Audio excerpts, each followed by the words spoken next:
گرامی سامعین اور میرے بزرگوں اور نوجوان دوستوں، اللہ آپ کی ماتمداری کو اپنی بارگاہ میں مستجاب فرمائے اور آپ کی مشکلات اور مسائل کو حل کرے انشاءاللہ، اور آخرت میں آپ کو جوار امام حسین علیہ السلام نصیب فرمائے۔ تو گرامی سامعین اور میرے بزرگوں، آپ کی خدمت میں امام علیہ السلام کی حدیث تلاوت کی کہ جس میں امام نے ارشاد فرمایا کہ ہم ہی اللہ کی رسی ہیں جو اللہ نے بشریت کی نجات کے لیے اس دنیا میں بھیجی ہے۔ فرمایا ہم ہی صراط مستقیم ہیں، فرمایا ہم ہی کیا ہیں، ہم ہی مضبوط سہارے ہیں بشریت کی نجات کا۔ تو دیکھیے قرآن مجید میں اللہ تعالیٰ نے ارشاد فرمایا وَاعْتَصِمُوا بِحَبْلِ اللَّهِ جَمِيعًا وَلَا تَفَرَّقُوا۔ فرمایا کہ اگر تم اللہ کی رسی کو مضبوطی سے تھام لوگے، کبھی بھی تمہارے درمیان تفرقہ اور فساد نہیں ہوگا۔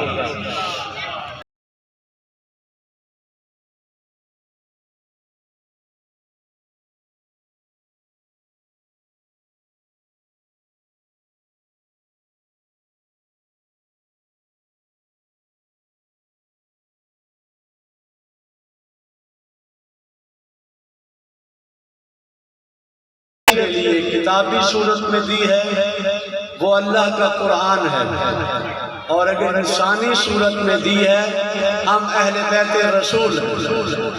اور فرمایا کہ جو صراط مستقیم کی تھیوری ہے، جو نظریہ ہے وہ قرآن ہے، ہم عملاً بشریت کے لیے جنت میں لے جانے کے لیے صراط مستقیم ہیں۔ اور فرمایا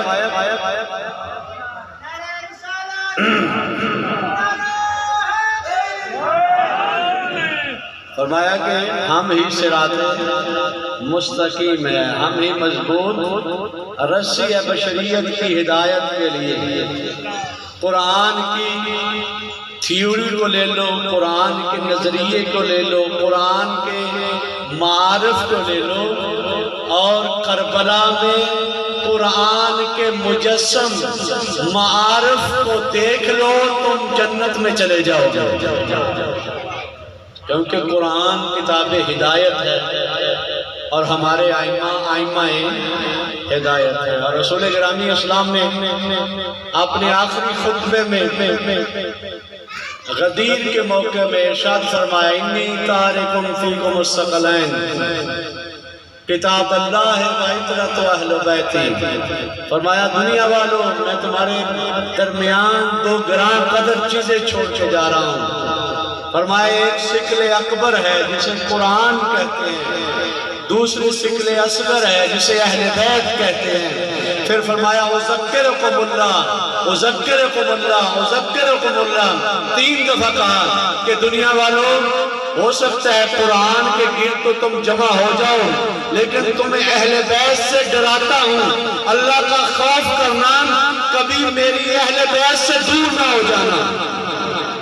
فرمایا کیونکہ میری اہل بیت نجات کا ذریعہ ہے، میری اہل بیت یہ صراط مستقیم ہے، میری اہل بیت یہ کشتی نجات ہے، میری اہل بیت یہ ہدایت کا چراغ ہے۔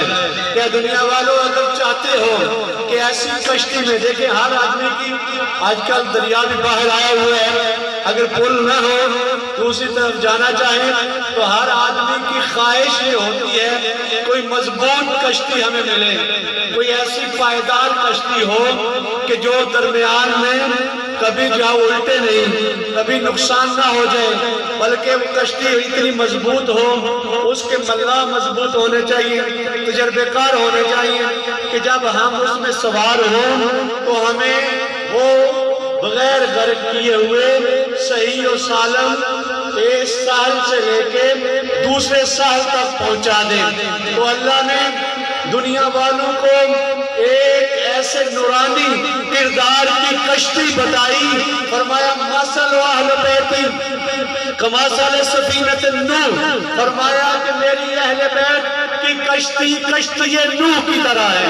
یعنی کشتی نوح کیا تھی کہ اس میں حیوانات بھی بیٹھے، پرندے بھی بیٹھے، جانور بھی بیٹھے، انسان بھی بیٹھے، وہ نجات پا گئے، کوئی بھی اس میں غرق نہیں ہوا، کیونکہ وہ اللہ کے حکم سے وہ کشتی بنائی گئی تھی، اللہ کے آرڈر سے وہ کشتی مضبوط کشتی بنائی گئی، اور اس کو چلانے والا نبی تھا، اولو العزم نبی تھا، وہ اس کا ملاح تھا۔ اللہ نے فرمایا کہ میرے حکم سے کشتی بناؤ، میرے حکم سے جو مشرک نہیں ہیں، جو مومن ہیں، جو مسلمان ہیں، ان کو کشتی میں سوار کرنا۔ تو دیکھیے کشتی میں سوار ہونے کے لیے بھی شرائط ہے۔ مثلا ایک آدمی کے پاس ٹکٹ نہیں، آیا وہ کشتی میں شپ میں بیٹھ سکتا ہے؟ نہیں بیٹھ سکتا۔ اگر جو ہے وہ کشتی میں بیٹھ کے کہیں دوسرے ملک جانا چاہتا ہے تو اس کے پاس ویزا ہونا چاہیے، اس کے پاس سفر کرنے کے ڈاکومنٹس کاغذ ہونا چاہیے، پھر وہ دوسرے ملک میں جا سکتا ہے۔ تو اللہ نے فرمایا کہ اے نوح میرے حکم کے مطابق میرے سامنے کشتی بناؤ، اور اس میں ایسے لوگوں کو سوار کرو جس میں کشتی الہی میں سوار ہونے کی شرائط پائی جاتی ہیں۔ تو حضرت نوح نے کن کو شامل کیا؟ جن کے اندر شرائط تھی، جن کے پاس ٹکٹ تھی اللہ کی طرف سے، جن کے پاس کاغذات تھے۔ وہاں پہ حضرت نوح کا بیٹا بھی تھا، وہ جو کہنے لگا میں پہاڑ پہ چلا جاؤں گا، تو وہاں پہ اللہ کے نبی نے فرمایا کہ دیکھو اگر احد میں بھی لوگ پہاڑوں پہ چلے جائیں پھر بھی ان کی بخشش نہیں ہوتی، تو پہاڑوں والے بچ نہیں سکتے، آ جاؤ کشتی میں سوار ہو جاؤ۔ تو وہاں پہ اللہ تعالیٰ نے کہا کہ اے نوح یہ تیرے اہل میں سے ہے تیرا ہی بچہ، لیکن اس کے اندر کشتی میں سوار ہونے کی صلاحیت نہیں پائی جاتی۔ کیوں نہیں پائی جاتی؟ لِأَنَّهُ عَمَلٌ غَيْرُ صَالِحٍ، فرمایا کہ اس الہی نورانی کشتی میں سوار ہونے کے لیے بنیادی شرط یہ ہے کہ وہ ایمان کے ساتھ اعمال صالحہ بھی انجام دیتا ہو، یعنی وہ جو ہے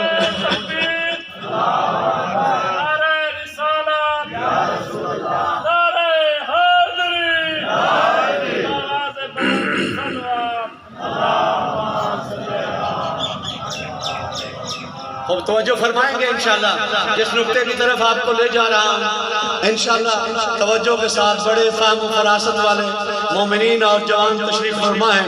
تو دیکھیں یہاں پہ جب ارشاد ہوا کہ اے نوح میرے سامنے کشتی تیار کرو، میرے حکم کے مطابق تیار کرو، اور میرے حکم کے مطابق سواری بٹھانی ہے، ہر ایک کو نہیں بٹھانا، اپنا حتیٰ آپ کا بیٹا بھی ہو اگر اس کے اعمال صالح نہیں ہیں تو وہ کشتی میں سوار ہونے کی صلاحیت نہیں رکھتا۔ تو میں کہہ رہا ہوں یہاں پہ دنیا والوں کو بتانا چاہتا ہوں کہ دیکھیں اللہ کے نزدیک معیار رشتہ داری نہیں ہے، بیٹا ہونا یہ شرط نہیں ہے، زوجہ ہونا شرط نہیں ہے، رشتہ داری معیار نہیں ہے، اعمال صالحہ معیار ہے۔ اگر بیٹا ہو، زوجہ ہو، لیکن وہ کیا ہو؟ غیر صالح ہو، فرمایا وہ کبھی بھی اللہ کی پاکیزہ کشتی میں سوار نہیں ہو سکتے۔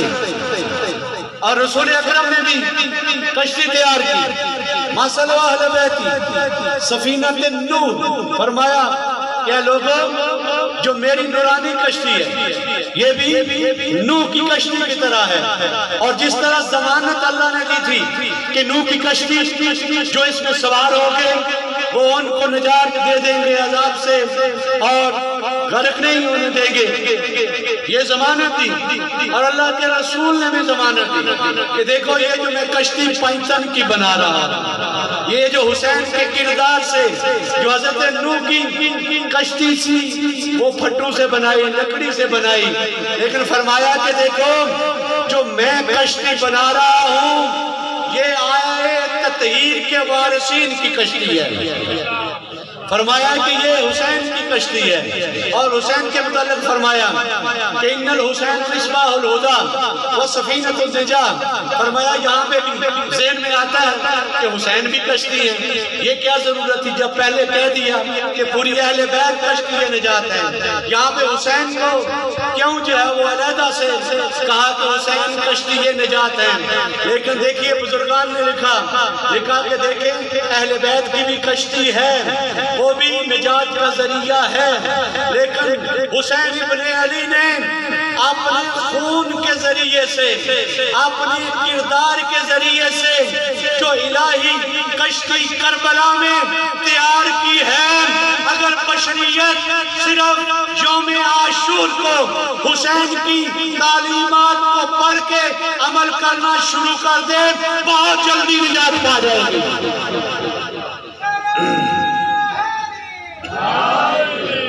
کیونکہ کشتی حسین بڑی تیز ہے۔ ابھی دیکھیں نا آپ گاڑیاں، بعض جو ہے لوکل ہوتی ہیں، بعض جو ہے وہ کیا ہے ڈائیوو ہے یا فیصل بوبر ہے، اس طرح کی گاڑیاں جو اچھی کمپنی ہے، جن کی سپیڈ اچھی ہے، جس سے آپ کو اعتماد ہوتا ہے کہ یہ گاڑی جو ہے ہمیں صحیح و سالم مقصد تک پہنچا دے گی۔ اسی طرح بعض کشتیاں دریاؤں میں ہوتی ہیں کہ جو بہت سے ناقص مٹیریل سے بنی ہوتی ہیں یا اوور لوڈ کر لیتے ہیں، کوئی ان کے اندر ضوابط نہیں ہوتا، کوئی معیارات نہیں ہوتے، بس پیسے کے چکر میں وہ ہر جو ملتا ہے سوار کر لیتا ہے۔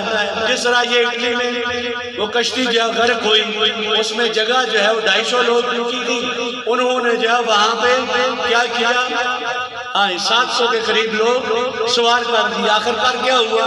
کیونکہ اس کی کیپیسٹی تھوڑی تھی، جیسے ہی وہ سمندر کے درمیان پہنچی اوور لوڈ تھی اور وہیں پہ غرق ہو گئی۔ تو دیکھیں یہ دنیا والوں نے بھی اس طرح کی غیر معیاری اور جو الہی کردار کے مطابق نہیں ہے ایسی کشتیاں تو بنائی ہوئی ہیں، لیکن جب اس دنیا کے اس دریا میں اس ٹھاٹے مارتے ہوئے سمندر میں جب جائیں گی، اگرچہ وہ رسول کے رشتہ دار ہی ہوں گے، لیکن جب بحر سمندر کے درمیان پہنچیں گی، یہ دنیا میں اکثر لوگ غیر معیاری غیر معیاری کشتی کے اوپر سوار ہوں گے۔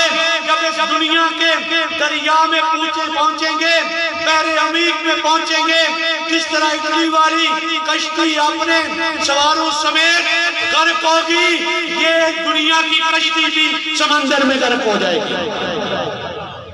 اور اہل بیت وہ ہیں کہ جو ان کی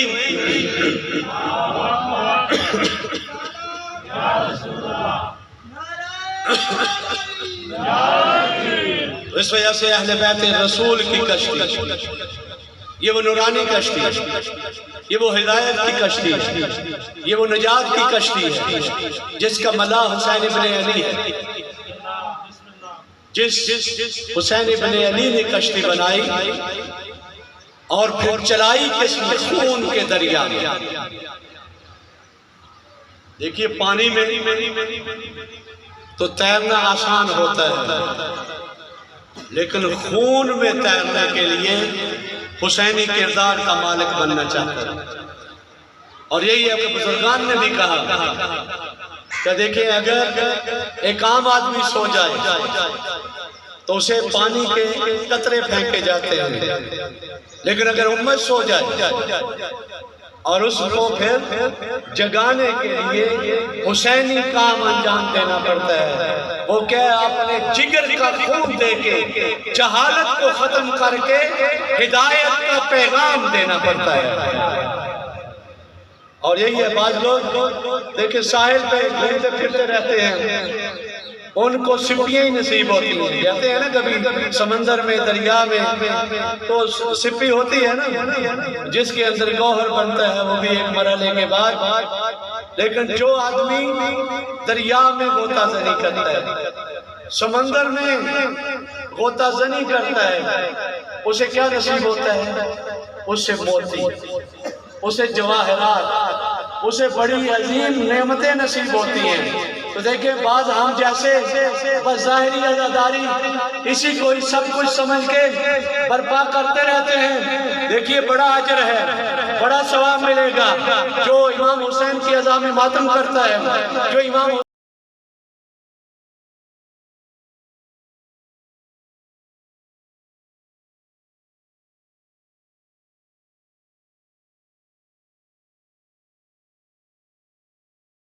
کربلا کے اندر غوطہ زنی کرتے ہیں، اور وہ غوطہ زنی جب کریں گے پھر شہید عارف حسینی بنتا ہے، پھر جے باقر و صدر بنتا ہے، پھر خمینی عظیم الشان بنتا ہے، پھر کیا کرتا ہے؟ کربلا سے گوہر و جواہر لے کے اپنے ملک میں نظام حسینی کو قائم کرتا ہے۔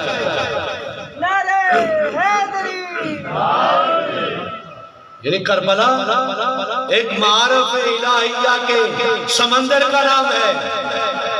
کربلا صرف یہ ظواہرات کا نام نہیں، یہ مقدمہ ہے۔ یہ لوگوں کو اس لیے بلایا جاتا ہے کہ آؤ حسین کی بارگاہ میں۔ جس سے پہلے بھی آپ کی خدمت میں مثال دی کہ پہلے دن مسجد میں بچے کو بھیجتے ہیں کس لیے؟ کہ بھئی تاکہ قرآن پڑھے، نماز پڑھے۔ بچہ نہیں جاتا تو آپ کیا کرتے ہیں؟ ٹافی دے دیتے ہیں، چاکلیٹ دے دیتے ہیں، کیک خرید کے دیتے ہیں۔ تو آپ سے پوچھا جائے کہ بھئی کیوں دے رہے ہیں؟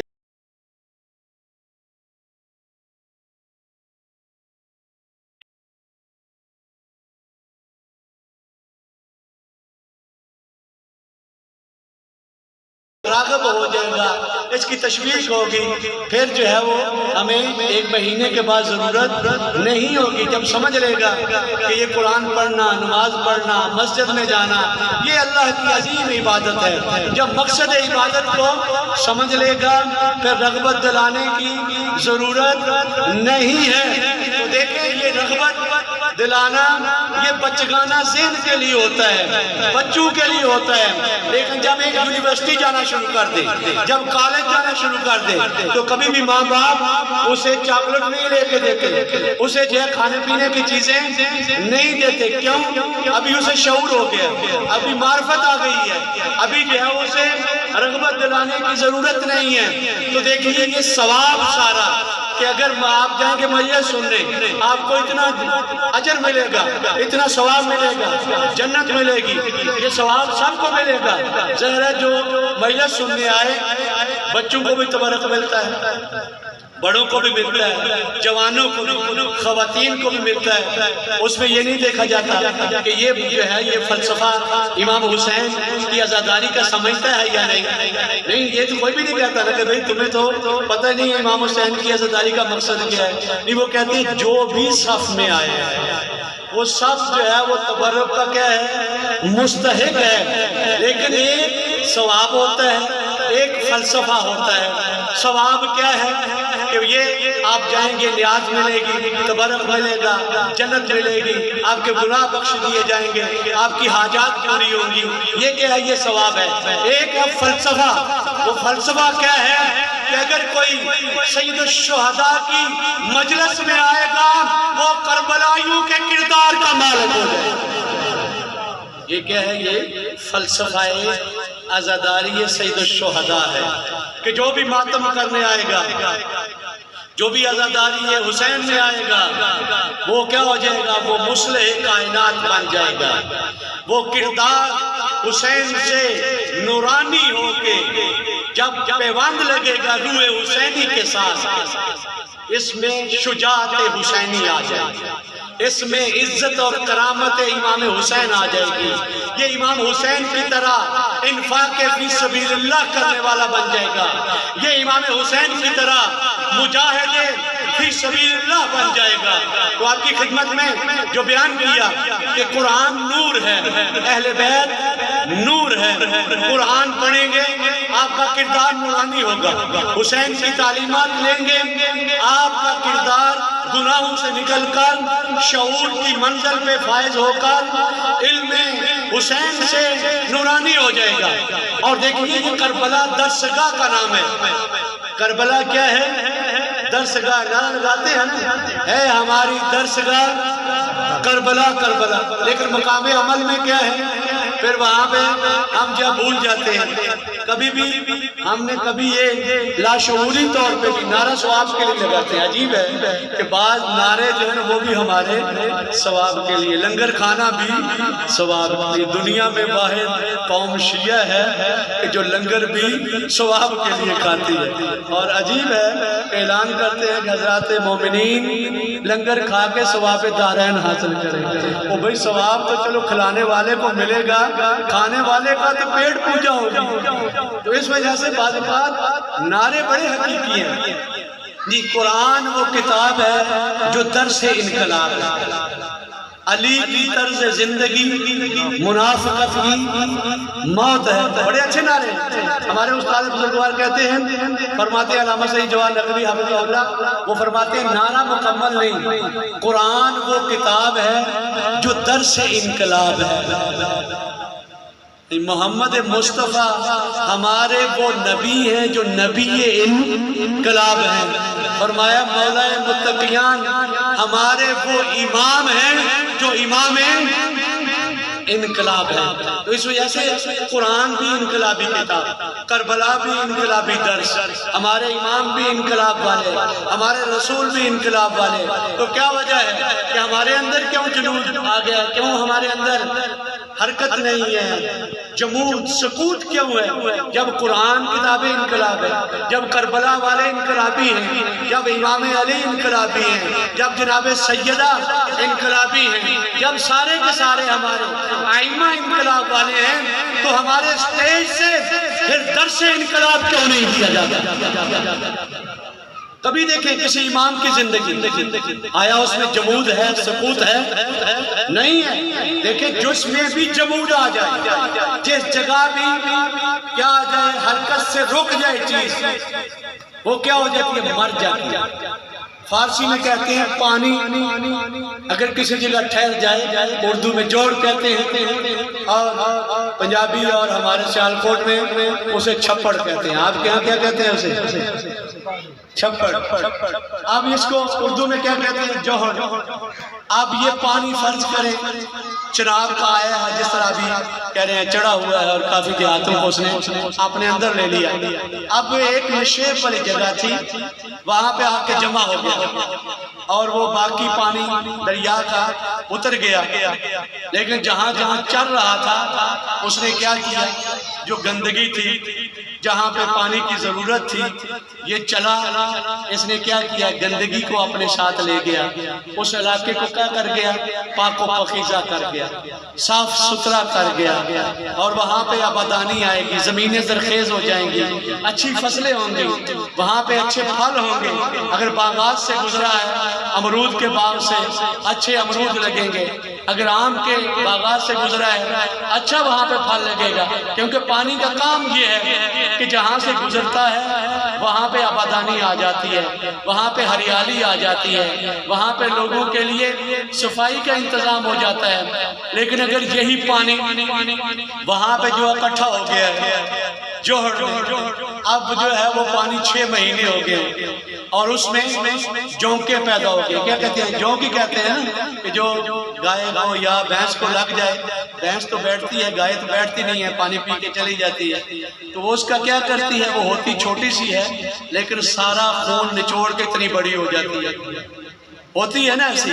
تو یعنی جو پانی مردہ ہوا پانی ہے اس میں 2 قسم کی مخلوق پیدا ہوتی ہے، ایک کو جونک کہتے ہیں کہ جو انسانوں اور حیوانوں کا خون نچوڑتی ہے، اور ایک کو کیا کہتے ہیں؟ مینڈک کہتے ہیں۔ مینڈک یعنی جو انسان کو سونے نہ دے۔ یہ ہمارے دوست ہیں بلال صاحب، یہ کہہ رہے تھے کہ ہمارا جو گھر ہے وہ جو ہے کھیتوں کے درمیان ہے، کہتے ہیں جب یہ برسات کا موسم ہوتا ہے تو یہ اللہ کی فضول مخلوق یہ جو نکل آتی ہے، حرام گوشت بھی ہے، ظاہراً تو کوئی فائدہ نہیں ہے اس کا، لیکن بہرحال فائدہ ہوگا کیونکہ اللہ نے پیدا کیا ہے، لیکن رات کو جو ہے وہ سونے نہیں دیتے، اذیت کرتے ہیں۔ تو دیکھیے عزاداری سید الشہداء بھی یہ پاک و زلال پانی دریائے چناب کی طرح ہے کہ اگر جس معاشرے میں حقیقت یہ عزاداری سید الشہداء کا صاف و زلال معارف کا دریا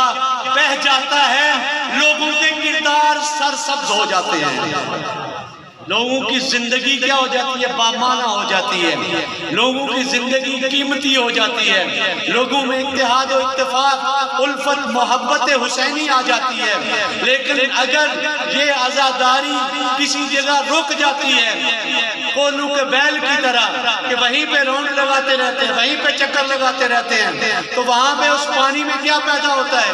ایسی مخلوق پیدا ہوتی ہے جو مومنین کے مال کو جونک کی طرح نچوڑتی ہے، اور جو مومنین کو صرف آوازوں کے ذریعے سے نقصان پہنچاتی ہے۔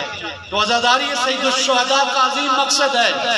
توجہ فرمائیں، انشاءاللہ بچے بھی سمجھ گئے ہوں گے کہ جو میں کہنا چاہ رہا ہوں۔ دیکھیں یہ عزاداری حقیقی جب یہ اس کا دریا چلا سرزمین ایران کے اوپر، تو وہاں پہ ہوا کیا کہ جس کو منی یورپ کہا جاتا تھا، ہر قسم کا فساد، ہر قسم کی برائی، ہر قسم کی فحاشی، ہر قسم کا نشہ، ہر قسم کی عریانی اس سرزمین کے اوپر تھی۔ لیکن جب عزاداری سید الشہداء یعنی حقیقی ناب اور خالص عزاداری کا سمندر اس سرزمین کے اوپر مبلغ الہی فرزند حسین ابن علی امام خمینی کی تبلیغات سے حقیقی سمندر چلا، لوگوں کی زندگی پاک و پاکیزہ ہو گئی۔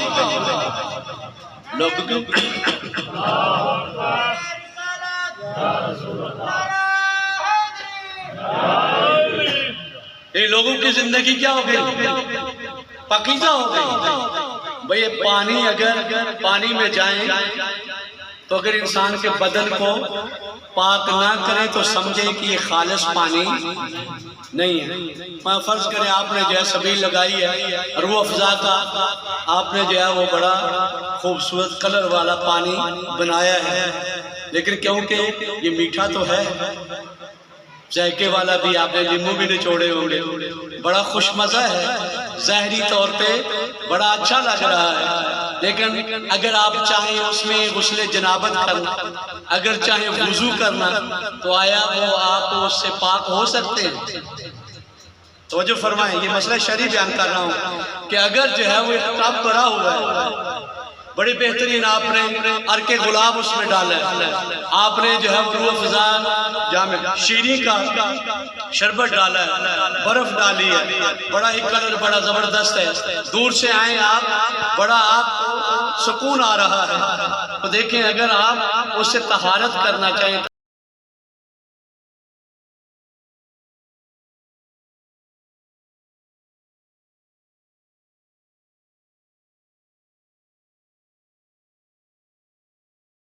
وہ عزاداری ہے سید الشہداء کہ جو ظاہری طور پہ ہمیں بہت اچھا لگتا ہے، بڑے اچھے انداز سے بڑے مومنین آتے ہیں، لیکن یہ اسی طرح ہے، اس روح افزا کے شربت کی طرح ہے، کیونکہ اس کے اندر صلاحیت نہیں ہے، وہ پاک ہے لیکن پاک کر نہیں سکتا۔ تو دیکھیے بعض عزاداری ہم جو کرتے ہیں وہ ٹھیک ہے، ثواب آور ہے، لیکن اس کے اندر حسینی کربلا برپا کرنے کی صلاحیت نہیں پائی جاتی۔ یعنی حسینی اگر کربلا برپا کرنا چاہتے ہیں تو ویسی عزا برپا کرنی ہوگی جیسے امام زین العابدین نے کی، جیسے جناب سیدہ زینب سلام اللہ علیہا نے برپا کی۔ اور یہی وجہ ہے کہ یزید کے دربار میں علی ابن الحسین نے خطبہ دیا، وہاں پہ اپنی عظمت کرامات کو بیان کیا، حقیقی اسلام کو بیان کیا۔ اب انہوں نے کہا کیسے روکا جائے؟ اب انہوں نے اذان کا سہارا لیا، انہوں نے سمجھا کہ ہم اذان دیں گے تو وہ ہدایت کا پیغام رک جائے گا۔ میرے مولا نے اسی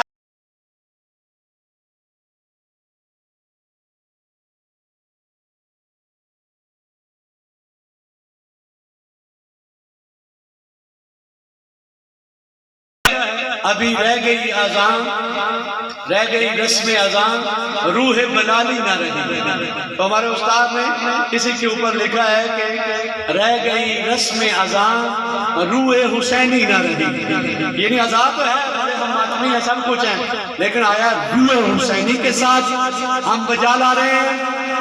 ہرگز ایسا نہیں ہے. جب اس کے مؤذن نے اذان دی تو اس نے کہا اللہ اکبر اشہد ان لا الہ الا اللہ. تو میرے مولا امام زین العابدین نے کہا کہ ہم گوشت و پوشت کے ذریعے سے گواہی دیتے ہیں کہ اللہ تو عظیم ہے، تیرے دین کو بچانے کے لیے ہم نے یہ سب کچھ قربانی دی ہے.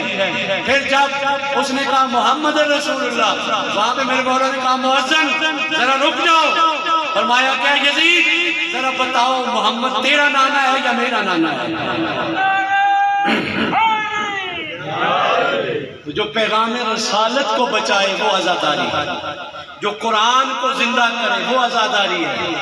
اور ہمارے ائمہ صراط مستقیم ہیں، ہمارے ائمہ حبل المتین ہیں، ہمارے ائمہ ہدایت کا منارہ ہے، ہمارے ائمہ ہدایت کا چراغ ہیں. تو دیکھیے یہ چراغ کی روشنی میں، حسین کی تعلیمات کی روشنی میں ہمیں حرکت کرنی ہے، پھر حقیقی عزادار ہم بنیں گے.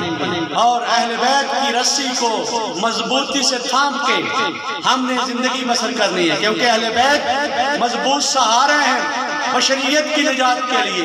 ہم سیاسی لحاظ سے، ہم معاشی لحاظ سے، اقتصادی لحاظ سے، اخلاقی لحاظ سے ہمیں کسی طرف جانے کی ضرورت نہیں. اللہ نے علی ابن ابی طالب کو عروۃ الوثقی بنایا، بتایا کہ دیکھو دنیا میں اگر شیطانی لغزشیں پیدا ہو جائیں، پھسلن پیدا ہو جائے، تو علی اور اہل بیت اور حسین کے کردار کو تھام لو، یہ مضبوط سہارا ہے، تمہیں یہ جنت میں لے کے آئیں گے.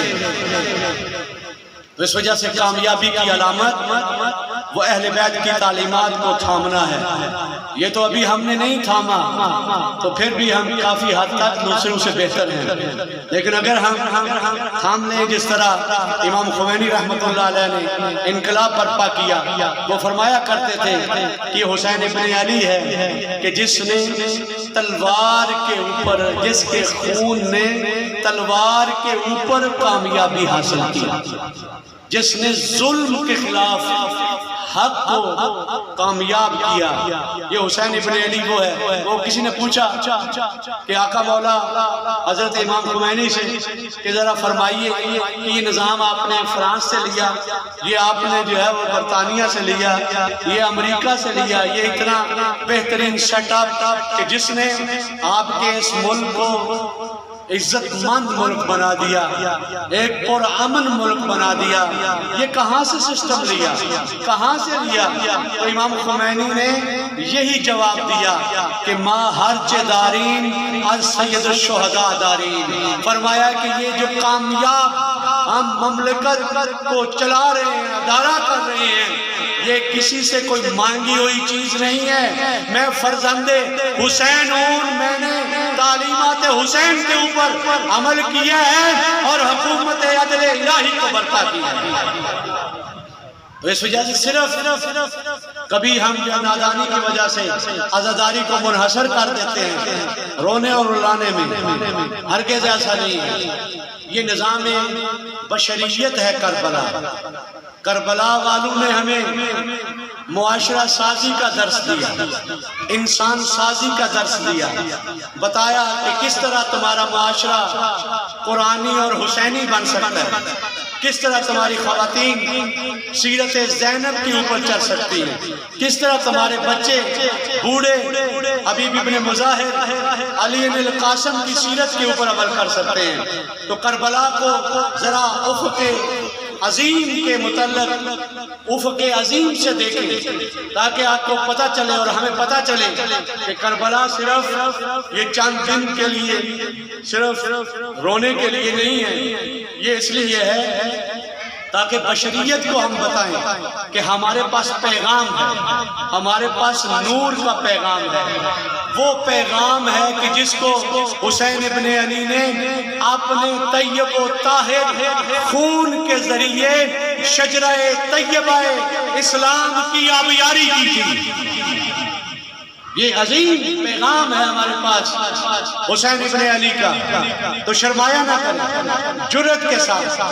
اہل سنت کی مساجد میں، مساجد تو اللہ کی ہے نا، نام انہوں نے لکھا ہوا ہے، جہاں بھی جائیں جرأت کے ساتھ نماز پڑھیں اور بتائیں کہ ہم حسینی ہیں۔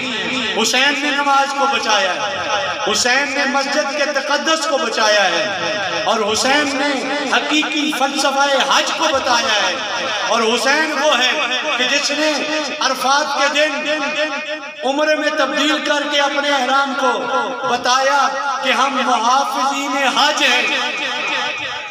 تم کیا ہو؟ تم حج بجا لانے آئے ہو، حسین حج کو بچانے جا رہا ہے۔ اور دیکھیے یہ کعبہ قبلہ عبادات ہے، لیکن کربلا قبلہ شعور اور معرفت ہے۔ اگر دنیا کو عبادات کی اور دین اسلام کی اہمیت بتائی ہے تو حسین ابن علی نے۔ اس وجہ سے ہمیں غور و فکر کرنا چاہیے کہ یہ ہماری مجالس، یہ ہمارا رونا، اس کے پیچھے لاجک ہے، اس کے پیچھے ہدف ہے۔ یہ بعض لوگ کہتے بھی نہیں، یہ شیعہ ڈرپوک قوم ہے، ایسے ہی روتے رہتے ہیں۔ اور بھائی یہ جو ہے وہ کمزوری کی علامت نہیں ہے، ہم تو دنیا والوں کو رو کے بتاتے یہ ہیں کہ ہمارے مولا آقا بہت عظیم مراتب کے اوپر شہادت کے ذریعے سے فائز ہوئے تھے۔ ہم روتے اس لیے ہیں اور کہتے یہ ہیں کہ مولا کاش ہم بھی کربلا میں ہوتے، ہم بھی فوز عظیم کے اوپر فائز ہوتے۔ تو کربلا کامیابی کی علامت، کربلا فوز عظیم ہے۔ تو اس لیے کربلا ایک نظام اسلامی کے تحفظ کے لیے میرے مولا کربلا گئے، اور یہ کربلا تھی کہ جس میں میرے مولا نے بہت قربانی دی، حتیٰ اپنے شش ماہے کو بھی قربان کر دیا۔ دیکھیے جب میرے مولا تک و تنہا رہ گئے تو میرے مولا نے استغاثہ بلند کیا۔ یہ روایت اور زیارت کے جملے ہیں: السلام علیکہ یا وطر الموتود، السلام علیکہ یا سار اللہ وابن سارے، ہمارا سلام ہو اے حسین تیرے اوپر کہ جو اللہ کے راستے میں تو نے خون بہایا، اور تیرے خون کا بدلہ وہ اللہ نے لینا ہے۔ اور فرمایا ہمارا سلام ہو اے حسین جب تک وہ تنہا رہ گیا، کوئی جو ہے مدد کرنے والے نہیں تھا، تو وہاں پہ میرے مولا نے استغاثہ بلند کیا۔ فرمایا حل من مغیث یغیثنا، حل من ذاب یذب عن حرم رسول اللہ، کوئی ہے جو مسافرت میں حسین کی مدد کرے، کوئی ہے کہ جو اس مسافرت میں سیدانیوں کی، بنت زہرا کی اور علی کی بیٹیوں کے پردے کی محافظت فرمائے۔ عزاداران محترم، جب یہ آپ نے استغاثہ بلند کیا تو ایک مرتبہ خیام میں بہت ہی شور و غل ہوا۔ میرے مولا نے پوچھا یا اختی زینب،